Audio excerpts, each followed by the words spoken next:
Round table ప్రధాన ఉద్దేశం ఏమంటే యుద్ధం కారణంగా మన రాష్ట్రంలోనూ దేశంలోనూ వ్యాపారులు సిండికేట్ అయి యుద్ధం బూచిని చూపించి పంటల ధరలన్నీ పడేస్తున్నారు. ఉదాహరణకి మేము నిన్న కృష్ణా జిల్లాలో తిరిగితే పచ్చిమిర్చి ఇంతకుముందు కేజీ 25 రూపాయలు కొనేవాడు. ఆ తర్వాత ఇప్పుడు 10 రూపాయలు అంటున్నారు. ఇప్పుడు 10 రూపాయలు కూడా ఇప్పుడు పొద్దున్నే కొయ్యమంటున్నారు, మధ్యాహ్నం మాకు అంటున్నారు. కోసింది ఏం చేయాలి, వచ్చిన కూలీలు ఏం చేయాలి, ఆ రైతు ఏమైపోవాలి, ఎక్స్పోర్ట్ కాకపోతే ఎట్లా చేయాలి. అట్లాగే టమోటా వచ్చేటప్పటికి ఇప్పుడు 2 రూపాయలు 3 రూపాయలకే రైతులు అమ్ముకోవాల్సి వస్తుంది. మనం బయట మార్కెట్లో అయితే 12 రూపాయలు 15 రూపాయలు రైతు బజార్ కాకుండా బయట అయితే ఇంకెక్కువ వినియోగాలనుకుంటారు. అంటే వీళ్ళందరూ సిండికేట్ అయి రైతుల దగ్గర దోపిడీ చేస్తున్నారు, వినియోగదారుల మీద భారాలు. రెండో అంశం గ్యాస్కు సంబంధించి చాలా చిన్న చిన్న దేశాలు చాలా దూరదృష్టితో 200, 250 రోజులకి 300 రోజులకి చమురు నిల్వలు పెట్టుకున్నాయి. మన దేశం అన్ని కలిసి 70 రోజులు కూడా నిల్వ పెట్టుకోలేదు.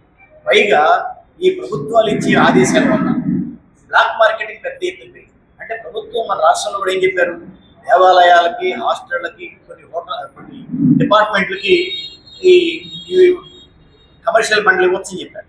అంటే దేవాలయాలకి బండలు ఇచ్చేటప్పుడు గత వారం కన్జంప్షన్ ఎంతో తెలుసు, ఈ వారం ఎంత అవుతుందో తెలుసు. కానీ ముఖ్యమంత్రి గారి quantum technology, AI technology dash board మీద మాకు మొత్తం కనిపిస్తుందని చెప్పి ప్రభుత్వం ఇవాళ గ్యాస్ బండ్లు నిన్న ఎంత వాడారు, కిందటి వారం ఎంత వాడారు, ఈ వారం ఎందుకు ఎక్కువ పెడుతున్నాయని చెప్పేసి అంచనా కట్టడం, దాన్ని కంట్రోల్ చేయడం లేదు. కాబట్టి విచ్చలవిడిగా 20 అవసరమైతే 50 రాసేసేయడం, మిగతా బ్లాక్లో అమ్మేసుకోవడం. ఇవాళ రాష్ట్రంలో చిన్న చితక వ్యాపారులు, తోపుడు బళ్ళోళ్ళు, టీ స్టాల్లోళ్ళు, గ్యాస్ బండ్లు లేక చిన్న చిన్న వ్యాపారాలు పోయింది, వాళ్ళ జీవనోపాధి కూడా పోయింది. అందుకనే ఒకవైపేమో ఈ దోపిడీ, బ్లాక్ మార్కెటింగ్, రెండో వైపునేమో వినియోగదారుల మీద భారాలు మోపుతారు. యుద్ధం విషయంలో కూడా కేంద్ర ప్రభుత్వం చాలా విరుదుల అధ్యక్షుని ఎత్తుకుపోయినా గమనిస్తున్నాను అంటాడు. హుమాయూన్ చంపేసిన విషయాలను గమనిస్తున్నా ఉంటాడు. గమనించడం తప్పితే ఒక అలీన ఉద్యమానికి వారసత్వంగా ఉన్న భారతదేశం ఇవాళ అమెరికన్ సామ్రాజ్యవాదానికి పూర్తిగా లొంగిపోయి చేతగాని దద్దమ్మలాగా చేతులు ఉడిగినట్టు చూస్తూ ఊరుకోవడం అంటే భారతదేశానికి చాలా నష్టం జరిగింది. భవిష్యత్తులో మరిన్ని నష్టాలు జరుగుతాయి. ఒకవైపేమో అమెరికా అధ్యక్షుడు 5 రోజులు విరామం ప్రకటించామో చర్చలు జరుగుతాయి అంటాడు.